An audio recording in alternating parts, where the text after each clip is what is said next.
बदलापुरात पुन्हा एकदा माणुसकीला काळीमा फासणारी घटना।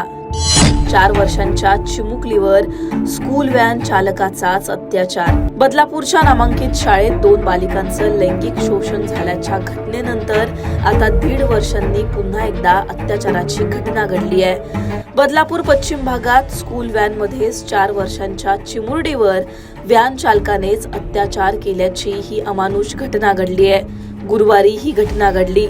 नर्सरीत शिकणाऱ्या या चिमुकलीला व्हॅन चालक शाळेतून घरी नेत होता। रोज दुपारी 1:30 वाजता येणाऱ्या व्हॅनला खूप उशीर झाल्यानं मुलीच्या आईने व्हॅन चालकाला फोन केला। काहीतरी चुकीचं घडल्याचं पालकांच्या लक्षात आलं। पीडित मुलीच्या आईनं 3 वेळा व्हॅन चालकाला फोन केला। नेहमीपेक्षा आज व्हॅन पाऊण तास उशिरा का आली याचा जाबही त्याला विचारला। इतर मुलांना सोडायचं होतं म्हणून उशीर झाला असं कारण त्यानं दिलं। मात्र मुलीची अवस्था पाहिल्यानंतर पालकांना काहीतरी चुकीचं घडल्याचं लक्षात आलं। आईनं विचारलं असता या चिमुरडीनं घडलेला सगळा प्रकार सांगितला। पालकांनी शाळा प्रशासनाकडे लगेच धाव घेतली। मुलीने मुख्याध्यापिकेसमोर सगळं प्रकरण सांगितल्यानंतर सुद्धा सर्व प्रकार शाळेनं गांभीर्याने घेतला नाही असा पालकांनी आरोप केलाय।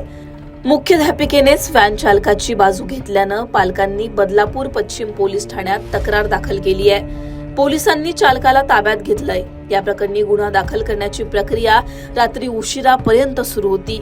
दरम्यान व्हॅन चालकाला शाळेत बोलवल्यावर त्याला पाहून पीडित मुलगी घाबरली आणि पालकांच्या मागे लपली। यावरूनच घडलेला प्रकार किती गंभीर होता याची जाणीव पालकांना झाली।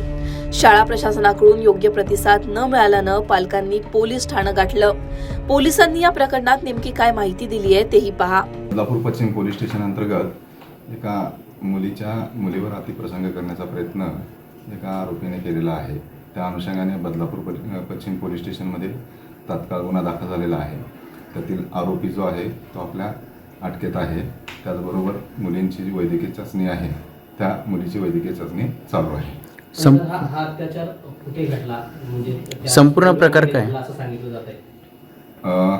सदरची घटना ही स्कूल व्हॅनमध्ये घडल्याची माहिती आपल्याला फिर्यादीकडून मिळालेली आहे। ही स्कूल व्हॅन शाळेची होती की प्रायव्हेट होती? प्रायव्हेट स्कूल व्हॅन होती।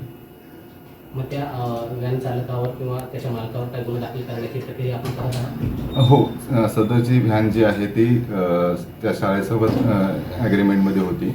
त्या अनुषंगानं आपण पुढील चौकशी करून त्या अनुषंगानं पुढील कारवाई करत आहोत। पण संपूर्ण प्रकरण काय, कारण की फिर्यादीने काय माहिती दिली, संपूर्ण प्रकरण काय? नाही, सदर घटनेमध्ये फिर्यादीने जी फिर्याद दिलेली आहे त्या फिर्यादीमध्ये दुपारी 1:30 ते 2च्या दरम्यान त्या मुलीला जो ड्रायव्हर आहे त्या ड्रायव्हरने प्रायव्हेट पार्टला हात लावल्याची एक आपल्याला त्यांनी खबर दिलेली आहे आणि त्या खबरीच्या अनुषंगानं आपण गुन्हा दाखल केलेला आहे। ही शाळा अधिकृत आहे का? त्याविषयी तपासामध्ये आपण माहिती घेऊ। दरम्यान या स्कूल व्हॅनमध्ये महिला अटेंडंट नव्हती अशी ही माहिती आता मिळाली आहे। ही स्कूल व्हॅन प्रायव्हेट असून पोलिसांनी स्कूल व्हॅनसह आरोपीला देखील ताब्यात घेतलाय। बस चालकासह शाळा प्रशासनावर देखील कठोर कारवाई करण्याची मागणी आता बदलापुरातील नागरिकांनी केली आहे। 1.5 वर्षांआधी बदलापुरात घडलेलं धक्कादायक प्रकरण आणि त्यानंतर झालेली ही अमानुष घटना यामुळे बदलापुरात पुन्हा एकदा खळबळ उडाली आहे। तुम्हाला या सगळ्या प्रकरणावर काय वाटतं कमेंटमध्ये सांगा। लोकमतला सबस्क्राईब केलं नसेल तर सबस्क्राईब करायला विसरू नका।